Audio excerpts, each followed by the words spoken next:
Hi guys, welcome back to another episode of Mason Cross Crosslines, and today my guest is the wonderfully talented Rhian.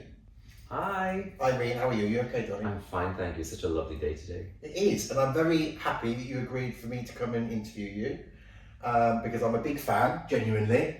Oh, you're so sweet. So, who is Rhian?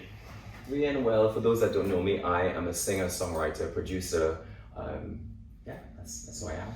And a control freak. And a control freak, because I like to do it all. I write the songs, I sing the songs, I produce the songs. So we'll come into all that in a bit. So where are you from originally then?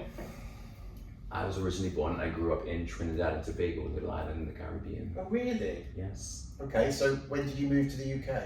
So I kind of like, it wasn't really a plan. Like I sort of like had to move to the UK because obviously I'm gay, I identify as a gay man, yeah. And it is and it still is illegal to be homosexual. Wow. in Trinidad. Wow. So when I don't want to get into the outing story, but when I was outed, because I didn't choose to come out, my boyfriend who I was seeing on the DL at the time, he kind of made an exit plan for us, and we moved to London. Really? Yes. How long ago was that? we were going to edit this. That was 21 years ago, 2005. Wow. Okay. So it's been a while. You've been here a while then. What? So you basically came to the UK for safety. Like out of necessity, and the thing is, well, I haven't been in the UK that whole time because I did leave, and I lived in China for a bit. I lived in China for 6 years. So I've been all over the place. Yeah. Putting it about. But you got out of there and you feel, because I don't know you all that well, but you come across to me, you're not a person that can be suppressed. No, but the thing is, it's taken me a long time. It's taken me years and years and years to realize that me being who I am, like me presenting who I am now, it's okay to be who I am. But but there were so many years that I was like afraid of offending this one and that one, like this family member or that family member. So I sort of like tapered myself. What, when you were over there? When I was over there, but even when I moved over here, you don't just switch off on a light switch and become a different person. So it was still kind of hiding and still figuring out who I am, because I think growing up in those times, and even to this day, there's still some countries that it's still illegal, and people like us are hiding who they truly are, and they're presenting a version of somebody who just wants to survive. Yeah, exactly. So you talk about family members. I think you do come across. I mean, the same for me in a way, but it was never an issue like that. But I think you get to a point in life where you think, you take me or leave me. All right, blood. You might be blood. You might be family. But if you don't accept me for who I am, fuck it, I'm off. Yes, I think maybe I rub people the wrong way, some people, but if you, I'm speaking riddles. I realize that everybody is not for me, and I'm not for everybody, and I'm completely okay with that. Yeah. But my heart, I try to do good and be a kind person to everybody who I meet. Yeah. Some people try to take the piss with that, but if you do me wrong, that's it. Yeah. I think people can see your nice and your genuine side. They can see that sometimes as a weakness, which isn't a weakness. It's just you being a nice person, and then trying to like take advantage of that. Yeah. So I will treat everybody the same when I meet them the first time. Yeah. But I also observe. Yeah. I observe how you treat others, and especially I notice how people treat young children and animals. And I kind of know what kind of person they are. Like if I see someone kick a dog, I'll be like, nope. I was like, you're not for me. We have to say, because we might add this onto the outtakes, to be fair, this went flying earlier. But it's very nice, isn't it? Look at that. We thought that would make it a great addition. I think it's lovely. So, singer-songwriter, I'm going to have to jump straight into your new single because it won't leave my head. We're going to put a little bit of this actually, I think, on so you can hear it. Yeah. So you can hear it, because I watched you doing the live performance. I'm not sure where you were, because you've done a few live performances of this one. This was the one where you were wearing a outfit similar to what you're wearing. But it was all lacy and it was lacy and sort of risque and see-through. Yeah. And all the bits that it's just the high notes and just the tune. It's a proper what they call an earworm. Is that the best? Yes, earworm. So Earworm. it has a strong hook, but it also, for me, besides having a strong hook, it has a strong message about motivating yourself. So tell them what it's called. It's called Keep It Together. Keep it together. Keep it together, girl. Keep it together. And it really is an earworm. And the thing I found interesting, I've been doing a little bit of research as well. So you were, I'm not sure where you were, but you were out and about, and this song came to you, and you did a voice recording. Yeah, so like most of the songs that I write, I don't just sit down to write them. I'd be like walking or doing something, and then like this melody would come to me, or melody and the lyrics would come together, and I'd be like, whoever I'm with, they'd be like, they know, like, to my friends know to just leave me, and I'll just like sing something in my phone, or I'd run to the toilet and just sing it where I can be quiet, and then I would go. I've got a keyboard on my phone as well, so I would like mess around with it a little bit. Go home, consolidate it on the piano, get the chords, and then I get really stuck in, like spend a few hours with it, and then finish write the song, because I thought that this is catchy. It is catchy. Do you ever wake up in the middle of the night and you've got to make notes? Or do you... Yes. Yes. Wake up dead in the middle of the night, and like it would be like kind of half dream, half sleeping, and then sometimes I'd be like, oh, I can't be bothered to wake up, and I'm like, this is too good, and I wake up and then sing it into my phone, and then if I'm really like in the moment and motivated, I would turn on the lights and go to the keyboard and like not sleep. And so has that been the same for all your songs, or have you ever actually sat down? Any of your songs you have actually sat down for I'm writing a song? No. No, because I feel like it's pushed then. I feel like so basically I've been to like a writing camp once. I've tried to like write with like other people and stuff, and like sit down and say, we're gonna write this song with this theme. But it doesn't work for me like that, because it has to come up, for me it has to be organic, and it has to be with regarding what's going on in my life at the time, what at the moment, for it to be organic. I mean, I can't write like, because I've studied music theory, I could write something like that, but it won't, for me, it won't be my best work, because it's not coming straight from the heart. Do you ever do stuff and then you know what the words are going to be, but do you ever think you're not sure how it's going to go, or what you can see a line or a verse, but does the sound and the music lyric come to you straight away? Not the lyrics, but you've got the lyrics. Does the music come to you? No, for me the melody comes before, mostly before the lyrics. So the lyrics, sometimes I do lots of rewrites. Okay. It will be the same theme, but I was like, how can I say this in a better way, that rhythmically it would work better with the melody, because for me the melody is the melody is like first and foremost, it has to be top. I won't compromise a melody for a lyric. If that makes any sense. Yeah, of course it does, because it's the melody that gets in your ear. Yeah, I can keep hearing now. So that's, I mean, you understand what I was trying to say, right? I won't compromise. Like I won't change the melody to fit a lyric, because I can always the English language, the dictionary. There's so many words that we can use for this. Mix it round. Yeah. But when you've got a good melody, a strong melody, and you know it's a winner, you got to go forward with it. So how's it doing? Because you've had quite a few thousand over the last time I saw. I think it's 7,000 on stream. I don't get all this. I don't. So basically, like, this is the second single I've released this year, and the first single I released was Up and Down. But this single has surpassed that single in streams. So it's like almost at 9,000 streams now. I think it is, and I mean, for most people that's not a lot, but when you think 9,000 streams and 9,000 people, you can't fit 9,000 people in this room. So that kind of blows my mind. And then people, I met someone out last week, and they kind of tapped me. They're like, "You're Rhian," and I'm like, "Yeah."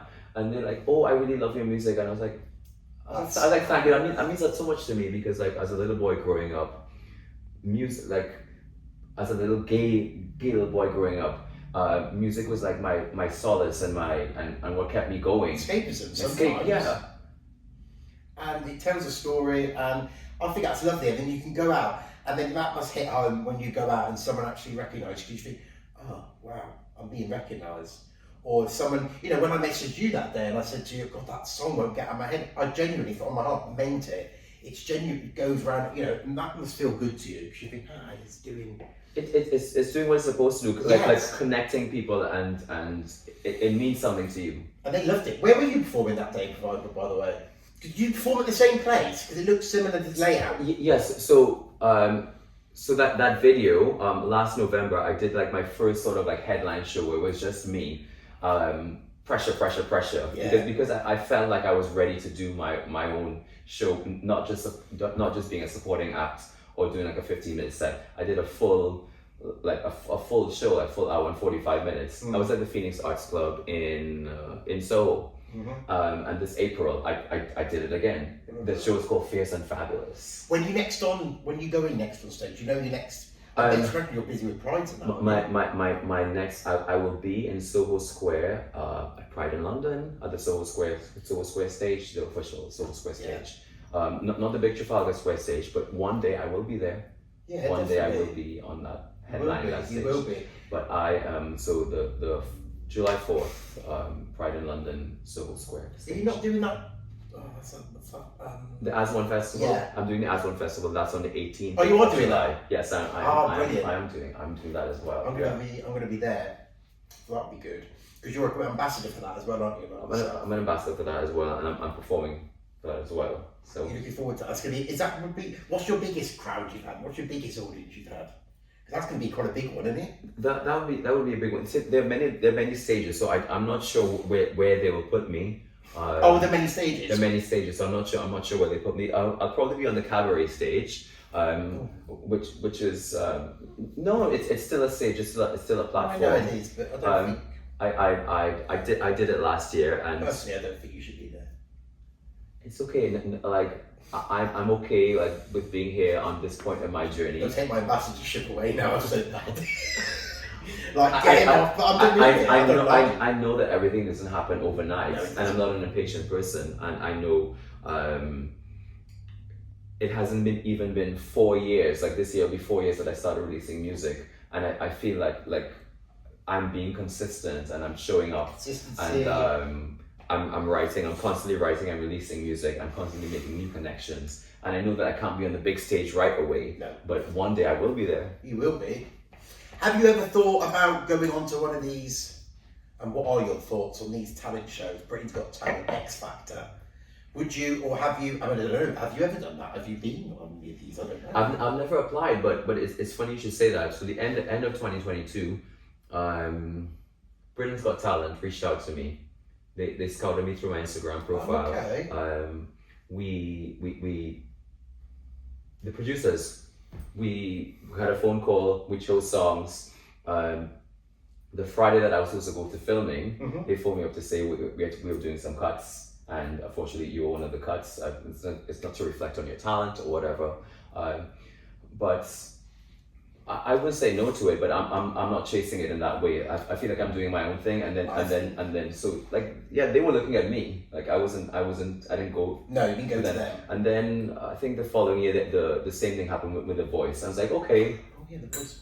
I was like okay, I would just like, but it was like during like a COVID time or whatever, and I had to do like, for me like I feel like it's best you see me in person. I did like a Zoom. You have to do it over Zoom. I had to Zoom over Zoom, and then like the audio was clipping, and then I don't know how I sounded on the other end. If that made any sense. What are your thoughts on things like that? Because my thoughts are a bit manufactured. The thing is, I believe you're very right. Nothing you see on TV is not scripted. Nothing is by chance and like magical. Oh, I'm singing for my dead dog's aunt or whatever. Yeah, sorry, yeah. that was a bit extreme, but it's you know, true, and then they played like the sad music in the background. Nothing about by chance, but I do believe it's a platform, and if that platform was to land in my lap, I wouldn't say no. No. But I think what you're doing is more honourable. I think it's nice. I think it's organic. I think it's lovely. It's harder, but it's harder. But I, from where I was 4 years ago, but like example like messaging Pride and they like getting no emails back, and now I'm performing it.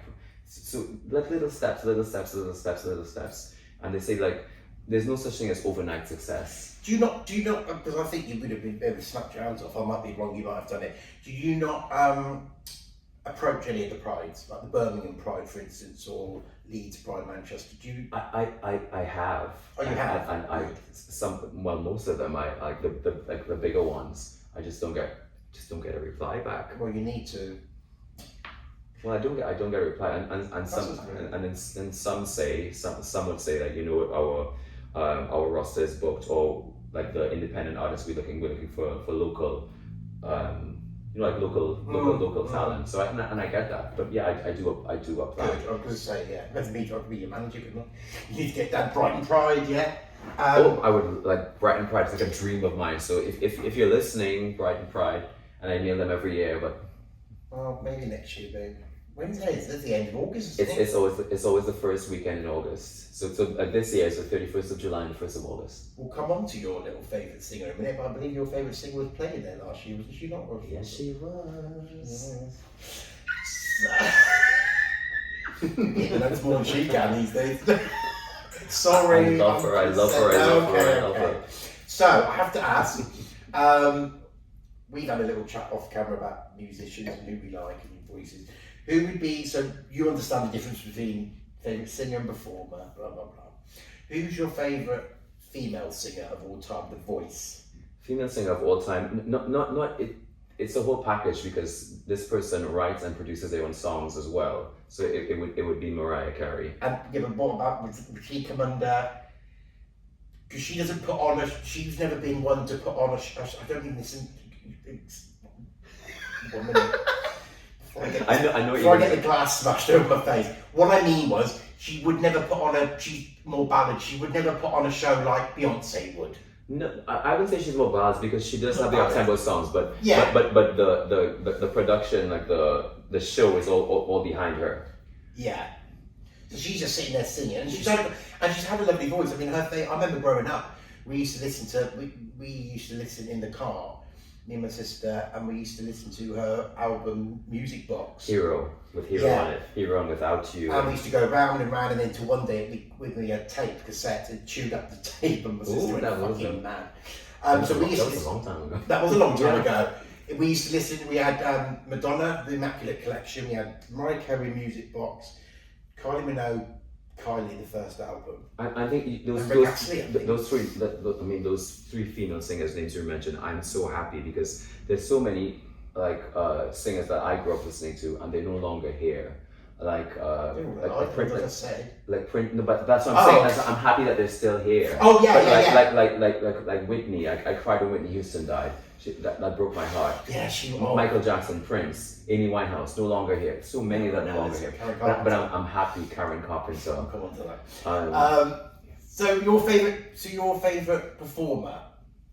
I would say ultimate of all time, male or female, would be Michael Jackson. Oh God, yeah. Have you seen the new video? The film, sorry.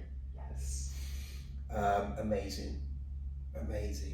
There's something about, I don't know if you noticed it when you went, did you go to the cinema obviously to see it?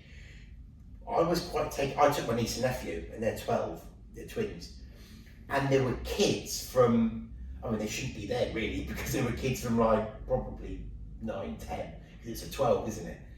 But the kids, I can't think of anybody, a star that's dead now, that would attract kids from such a young age up to young, old, yeah. Like there's a. Do you not think with Michael Jackson there's a sense of mystery still about him? Yes, because there's so many things told and untold that nobody knows if it's true or not true, and things that are portrayed in the media that are not true or not true. But I know, speaking like from the music, like growing up, there were songs. There were songs with meaning and songs with hope. Yeah. And we went through he had a fucking shit life. He had a shit time. And I still do think that is it Jermaine? The one, is it because his son played? Michael Jackson's brother Jermaine's son played Michael in I the do movie. think Jermaine is the key. I mean, I don't. Please don't sue me. But no, I do think Jermaine is the cash. Sees him as a cash cow. I think he's still making money off Michael Jackson, because I know that one of the sisters, Janet, the other one, didn't get involved, did she? Janet, in that movie, I don't know. We're going off topic. You wouldn't see Janet in it. Janet's not in the movie at all. Even as a little girl, she wanted no part of it. That was the other one. Latoya is a cash cow. She sold Michael out, but she is all over this movie. She's over them. I got it mixed up then. I thought that it was her that was said that she was offered $5 million to be involved, and she didn't. Was that Janet then? Yes. Right. Latoya was all over the movie, but kind of a bit of a tangent. I'm talking about the movie. Yeah, no, but that's nice. But like you said, timeless. So like for me, he was a king. He danced, he sang, he wrote, he produced his songs. But the music came from a deep pain that was inside of his upbringing. And well, you normally find kids stars. They normally have quite a, well, not all, but some of them do. But you normally find a lot of the stars that have normally got a heartbreak, haven't they? Look at Amy Winehouse. Look at Karen Carpenter. There's probably others, but there's normally. But you were saying Whitney Houston. You're like, well, Whitney Houston was amazing, especially her stuff in the 80s and early 90s. That was just. What a voice! What a talent! We would never hear a voice like that again. Like never. No, there's a lot of voices we never hear again. I don't think. Amy Winehouse was amazing. So what about, you said we've touched on a lot of female musicians. What about male ones? Oh, we've talked on Michael Jackson, obviously. Sorry, yeah. For me, he was the ultimate. Like in terms of, I learned so much from him. In terms of, I can't dance and perform like he does, but in terms of just the production of music and layering vocals and the intention, because he had like a sort of a softness to his voice. Sometimes, like growing up, like singing in a choir, they always want you to sing loud and be like, ah, and I'm like, but just being like intimate and being appropriate for adjusting the texture of your voice to the song and the story, and the story of the song is more important than showing off your voice. Of course it is. Look at Karen Carpenter. We have to mention Karen Carpenter, because I think she's one of my favourites. She is my favourite. And that is a storyteller. You felt the God. heart. I can still listen to her now, although even now oh my God, yeah. I mean, I've been listening to her on a loop since I was probably 14, 13, so about 50 years ago. And but yeah, even now, she'll come there and I'm like, fuck. What is Goosebumps? I know this again. Why do we get that? That is something like, for me, it's like that's something spiritual, something you can't even describe. There must be something. There's obviously a science behind it. There's some sort of energy or some kind of force field or something. I'm not. We need to, but we'll chat GPT though. But yeah. Well, I'm not into this AI stuff, but no. I suppose there are. We can phone a friend. We can phone a friend. Yeah, we can.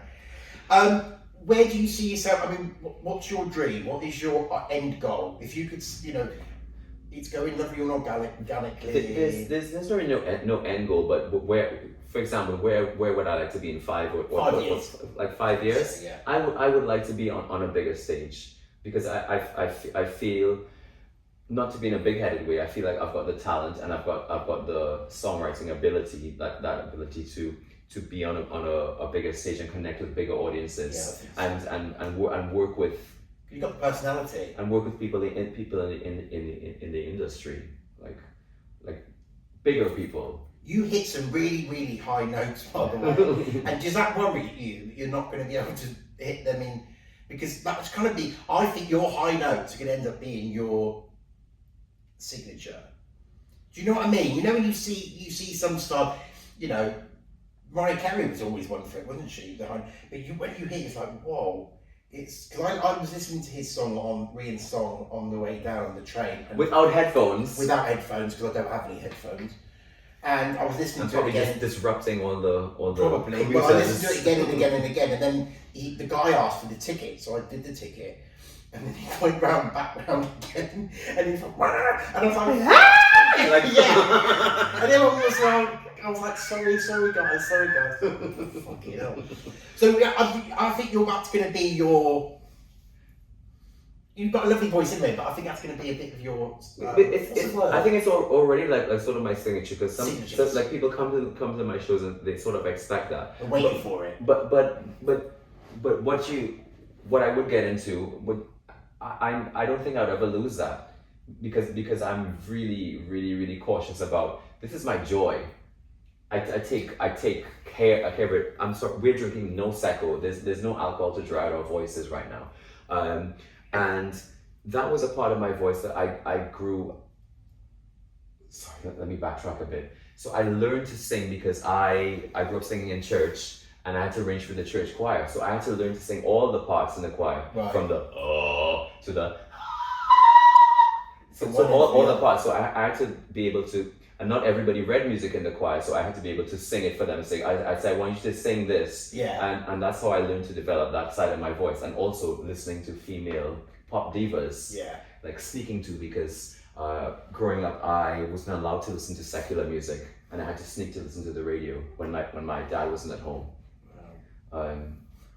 What sacrifices do you make for your voice? What do you do anything different? Do you have to give up some stuff in life? Do you have to add stuff to life? Oh yeah, so if you see me out like at a club or whatever, I wouldn't speak in the club. I would write everything on my phone. If I was at the bar, on my notes, my drink order, and I'll get served first. I would put in front of everybody. Really? In bold, yeah. Well, you can't even ask for a drink. You have no idea. Speaking over that loud music is a strain. It's not. It's a strain. It's a strain on the voice. Anytime you go out. Every time I go out. Every time I go out. And I also protect my ears with like earplugs with loud music, because once you lose your hearing, that's it. It's like irreversible, and then I won't be able to sing in tune. I won't be able to like write songs the way that I'm writing them now. Yeah. So it's just a lot of little adjustments that are normal for me now, but are not normal for you. Or can you imagine? They're like, what is this guy? He's like, they must think you're a bit like. Do you ever get like, what the fuck off? Yeah, and then but also like girls and guys at the bar, they're like, oh my god, you got served before us. I'm like, yeah, because the drink order's there, and nobody like straining to hear you talking, like screaming. It's all there. If you go to a bar and it's quiet, you don't do that.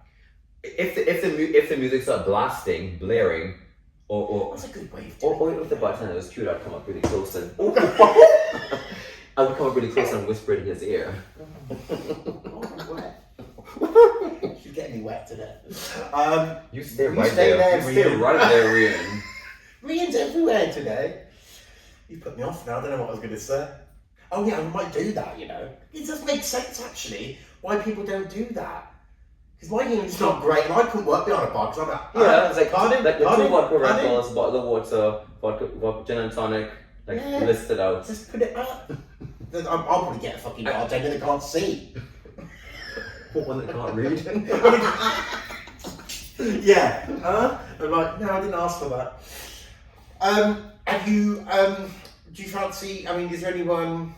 Is there anyone I fancy? Is there anyone you fancy apart from Mason Cross? Is there any way you want to go and perform? Is there any other countries that you'd like to? Oh yeah, go on, answer that. I've got another. So I think I briefly mentioned that I lived in Shanghai for like 6 years. So I did perform. I learned a lot about myself performing there. So I did tribute shows. In 2018, the Bohemian Rhapsody movie was huge over there. So I was asked to do Queen, be part of the Queen tribute show. I signed up for 2 shows. They were sold out. I did 12 sold out shows. Wow. Doing like, and those songs are hard to sing, but I'm glad that I learned them, and I learned a lot about my stage presence and stuff, just experimenting in living in China. But nobody knew that I wrote songs then. But I was still like, because I was ashamed of, because imagine as a little boy learning that like this music is like devil's music, and this devil's music is coming from me. But I know now that I'm not making devil's music. I'm making music that connects with people like you, and making people feel good. And maybe like saving somebody. Exactly. You don't realise what an impact music can have on people. You know what I mean? It can save them. Yeah, I always say music can save my life because, like, in my life, throughout my life, the places I've been, there are people who are no longer here, and I attribute that to music being in my life and keeping me going and motivating me to want something more for myself and not succumb to the pressures and. No, I agree. One word: Eurovision. What's your thoughts? Are you a Eurovision fan, and would you take part?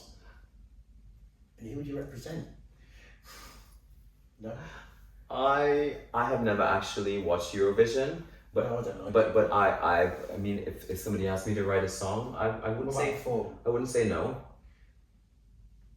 If it's the right song, but I'm not doing anything cheesy and I'm not doing anything that's not me. Yeah, I just think that I've just got that one in your newest one, your latest single.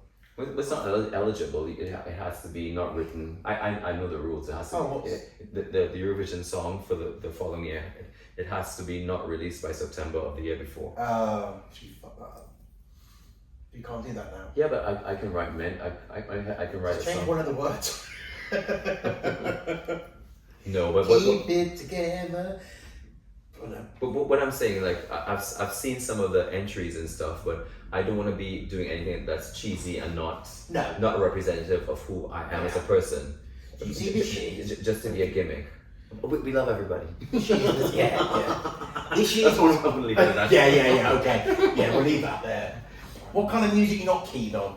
Is there any genre of music you don't like heavy metal? So you can say it. No. I've got no heavy metal fans watching my YouTube channel. No, the thing is, if it sounds like noise to me, and you can't like feel the message or feel something from it, it's not for me. No, it's not for me. I need a bit of meaning. Or if it's at the other end of the spectrum where it's auto-tuned to the max, where I feel like there's no soul in it, it's not for me either. Yeah. Where it's just like electric. The voice is electric, the instruments are electric, everything is like polished to the max. And then the singer probably can't even hit the notes. Hit a note in the line. So you're not into cheese. You're not into cheese. I watched Stilton sometime, but I know what you meant. So no, I'm not really into cheesy stuff. But some people say like. You're dancing to it when you're out. Some of my stuff is cheesy. Yeah, I love a little camp roll. Knees up like a. Knees up, yeah. You like the cheese, like there. But but not for me. Not for you to sing. No. So tell me about your up and coming albums, or have you got anything planned? Releases. I've got so many songs that like are unreleased. And you probably wonder why they're not released. I mean, you can't just put everything out all at once. You ought to give like you, the listener, a chance to like a song and for it to grow on them and or not grow on them because I think you like that song instantly. But for people to get to know the song, because I'm an independent artist and there's no budget behind me, so I'm pushing the song out as much as I can. But yeah, there are a lot of songs that I've written and recorded that they're ready to go, and I just need to pick which one I want to drop next. How many songs would you put on an album normally? If I release an album, I would put like 10 or 10 You've released an album, have you? I've released an album last year, like my first album. So which is like a accumulation of the work that I did between 2022 and 2025. Okay. In terms of genre, so obviously, Keep It Together is quite upbeat disco dance. Yeah. Would you keep that genre in?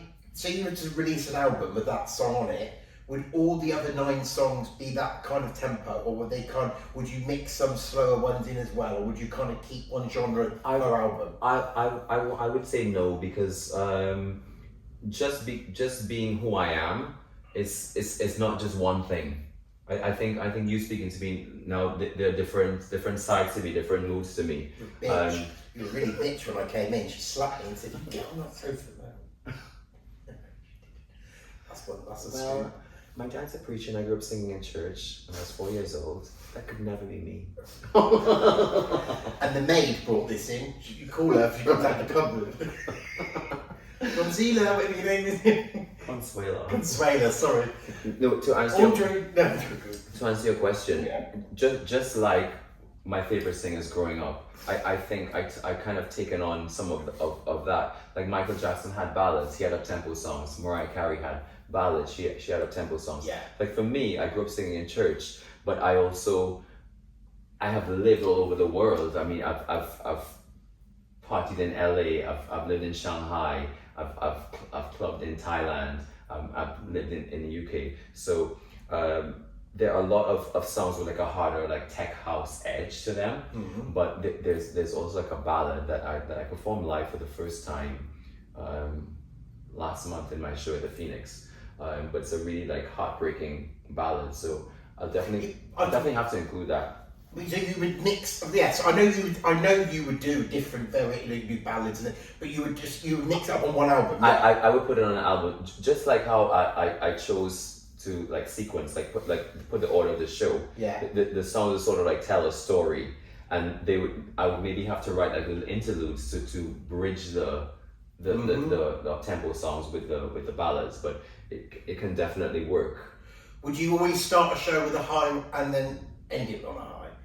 Or an upbeat song? What, like a live show? Yeah. I kind of end my shows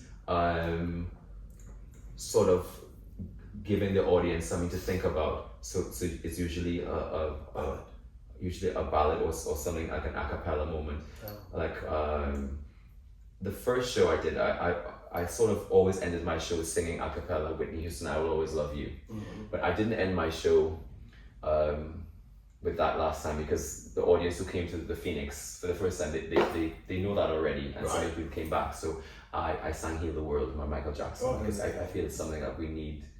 It's just something for them to think about now, like for everyone to think about. Yeah. Because there's so much shit ish going on in the world. That's for you too. Ish. That but there's also a lot of beauty, and I feel there's two here. I feel that if we tap in to our strengths and uplift and motivate each other, I think we can not dwell on the doom and gloom. I think we all have much better days. That's where music comes in, isn't it? Yes. It's, the whole thing about music. So with your live shows, do you kind of do an upbeat? Because I suppose you at the beginning you've got to, not that your music wouldn't, but you've got to grab their attention, haven't you? Straight. Yes, it has to be like bang, bang, bang, like all the bells and whistles and feathers. Yeah, and get their attention and get them gripped, get them hooked. Yeah, usually I have like a big opening number. Yeah. And then the second song I kind of like bring it down and I kind of like talk to everybody like, hey, how's everybody doing? And then like set into a ballad and get those gut-wrenching songs, the songs that make you want to cry. I kind of want to get them out of the way and then just have a party for the rest of the show. Have a party, yeah. Do you get, obviously it's a silly question, but do you get nervous? Of course. I wouldn't say like a scared nervous, but there's always a sense of I get more nervous like if I'm ill and my voice is not working and like if I got a bit of a cold.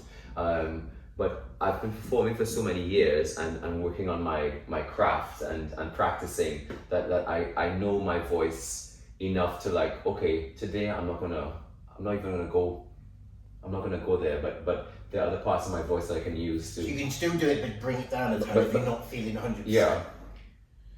Dare I ask, have you ever done a show where you haven't hit the note? I've got to ask that. Yeah, there's a time when I remember there was a time in Shanghai, but the thing is I always test before I go out, right. And it just wasn't there, and this made me sound like a diva. I was supposed to go on right away, and I held them up for an hour, and I asked for some lemon, some tea, and a towel. So I steamed. Oh, steamed. I steamed my voice for like half an hour. My face. Did you breathe in? Breathe in the steam and then and did my scales, and then I was like, I'm ready to go now. But it had to be done because I was like testing out. I was like, oh my god, this is like breaking and cracking because I was getting a cold at the time. Yeah, I was like, I can't sing the song I'm supposed to sing now. I was like, no way. I was like, no way, and it's a scary feeling. Did they have someone to go on before you? Or did you yeah. It was like a variety sort of show, like a lineup. So they had other people that went before me. Like Rhian the Diva's back there. She's steaming herself. but that, like, looking at that, like, people didn't know me, that they would think it was a diva thing, but no, it was a scary thing for me. Yeah, you don't want to go. You want to get. It's best waiting that hour, getting it right, and then being able to go on and do it properly. Yeah, that was a temporary fix, but I knew in the moment that's and I'm happy it worked. Yeah, exactly. Yeah. Are you an actor? Do you do acting? Are you what theatrical? Like growing up when I like sang like in the choir and stuff, we did like some like musical theater stuff, but I wouldn't say like I'm an actor. I think the songs are sort of storytelling and acting in a way, but they come from my heart. But I think I'm a bit too, what's the word? Kind of insecure to be on camera for like a lengthy period of time and angles and. Mm-hmm. Well, you just mentioned, you took the words out of my mouth, you mentioned the words musical theatre, and I was going to ask you if you'd ever thought or considered doing West End or, like theatre, musicals. You know what? I would love to, but I would love to. I would have to get in the right sort of training, because the just in a technical point of view, just to be able to sing healthily. Because right now I can do a show as Rhian healthily, singing the high falsetto, singing a sort of mixed voice. But the way musical theatre they belt is a different way. So I would want to learn how to do it again correctly. Not strain. It's just a different technique. There was a strain. It's straining on your voice. I mean, in terms of they're literally at it every night of the week. Yeah. No. But if you get the correct training, do it healthily, it's fine. Right. But I would want to go about it the right way and not just go it because I could hurt myself if I just jumped in it like singing the way I'm singing now as Rhian as a pop as a pop singer with pop technique, because they sometimes do a matinee show as well, so like 2 shows a day. I remember I did Jesus Christ Superstar. I wouldn't say the year, but it was a few years ago back in Trinidad. And the show was just for a week, and it was like 2 shows a day, and I lost so much weight because sometimes you don't really you kind of grabbing food when you can, and your whole focus is to be on the stage and remember your lines, remember the blocking, remember this, remember that. You completely focus on that. You must be mentally and physically drained by the end of it. Yeah, it's very rewarding, but you have to really, really love that. And I admire the musical theatre community so much. The discipline that's involved. The discipline that's involved in I don't think they get enough credit for what they do. Because people go there, and I see some people like talking during the show. I'm like, hey, give some respect to those people, because they blood, sweat and tears went into all those. They give up their life. Yeah. Really?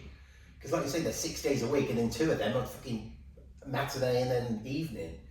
You mentioned one singer we haven't mentioned actually, and you mentioned recently, I've just had a tweet. You mentioned about causing damage to your voice. Celine Dion.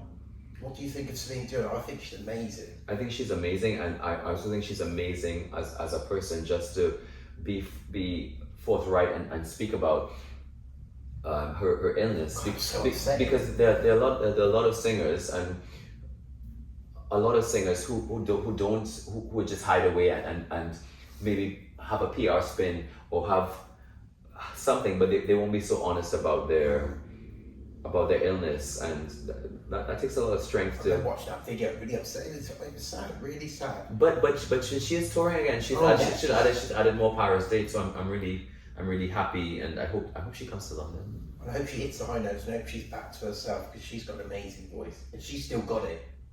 Do you know what I mean? She's still got it. Yes, but she has this disease, this stiff person syndrome, which is unpredictable. It can flare up anytime. It can flare up, and so it's a bit that's a bit worrying. So I hope, I trust that she has the right team around her to not wheel her out on stage when she's not ready. I don't think she would, because I don't think she would want to be seen up. But she'd only come on stage if she knew she could. She can be Celine Dion. Celine Dion. Yeah, Celine Dion. Celine Dion. She's amazing. Yes. She's amazing. If you could sing with one, Adele. We'll touch on Adele. Do you like Adele? I love it. It's a funny story about Adele. So back in the day, I used to be a flyer boy for GAY when GAY was like at the Astoria, and Adele and Chatterman Alan Carr, they're friends. They're still friends. Really friends. They used to go out together like, before Adele was Adele. She used to what? They used to go out together, like to the gay bars and pubs in Soho. Yeah. But Soho has changed so much. That's another story. But yeah, Adele used to go out with Alan Carr. Yeah. And used to she married him, didn't she? Used to come to like GAY and just get messy. She married them. She officiated the ceremony. Yeah. That's all he ever keeps on about Alan Carr, and it's him. It's her. Yeah. She's really good. She's I like her voice, and about voice damage. She had vocal damage, and she rejuvenated herself with a vocal coach, and she had surgery. Yeah, she had was it like bleeding vocal cords, and she had to stop touring for a while. It's a long time ago. That's like probably 10 years ago. You can tighten your vocal. You can have. That's something else. You ask Madonna about that. Madonna, do you like Madonna? You know what? I was watching Madonna. I admire Madonna so much for the way that she can just make herself be relevant over and over and over and over. She did like, I mean, I don't have Grindr, but she did this partnership with Grindr. And her new album is being plugged every day to subscribers of Grindr. Last Thursday, she did a concert in Times Square. New York, yeah.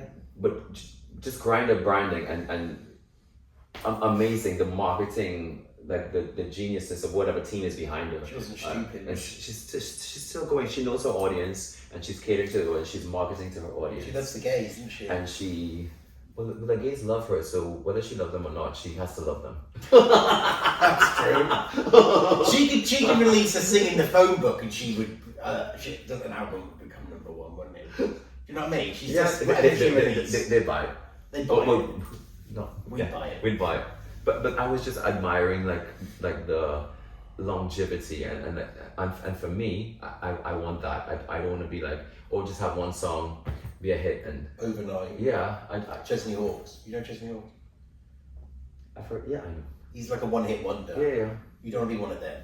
No, because a lot of the one-hit wonders, they don't write their own songs, and they're just a part of a big machine. They don't make any money for me either. It's just like a machine, like you say. Yeah, they're part of the machine. They're a face for a moment. So, what can we expect next from Rhian? What's next? What's next? So we're in June now. So don't forget the big release of this interview on the 19th of June. It'll be there. They'll be watching this, and it'll be live on YouTube. You can see it. Yes. Uploaded, not downloaded. Yeah. So what's up for me now? I've got a duet that I'm really looking forward to releasing. We're looking for the right home fit because I'm not going to self-release it. We're looking for a label, but fingers crossed, lots of things are happening behind the scenes. Mm-hmm. But if not, I've got 4 or 5 singles that are ready to drop. One's a reggaeton, one's like a tech house, one's a ballad, and one's like another gospel house. So that's like 4 different genres, but I just need to pick which one. And I'm excited, just new music, and I'm constantly writing. And if not, you can come and do an OnlyFans with me. That's on the back burner, just in case. We've only just begun. See, he didn't say no, did he? Rhian, it's been a pleasure. Thank you very much. Well, you're empty, so I can't even. It's fine. I can still do a little cheese. Thanks for having me, Vincent. Thank you, no problem. Kiss. There's something I want to say. We can cut back to this. You can find me on all social media platforms, yes. Rhian Songs. So I'm just going to say this. So, guys, the links to all Rhian socials will be in the comment box, because on YouTube we can only do a title with the description. There's not much like area, like room to write anything. So all Rhian's handles, social handles, will be in the comments box. And they're all the same. They're Rhian Songs, RHIAN SONGS. Rhian songs. Yeah, so it'll all be there. So go and take a look, go and check out his socials, go and give him a follow, go and support him. Please, please, please go and check out his new song. What's it called again? I can't remember. Keep it together. Keep it together, because I think, and we will. Keep your head to the sky. I can't do it. But yeah, so, and also, we'll add a little bit of this in, and it really is an earworm. So thank you, darling. Thank you very much. Thank you for having me. Take care. Thank you. And you can fall now, bitch. I know the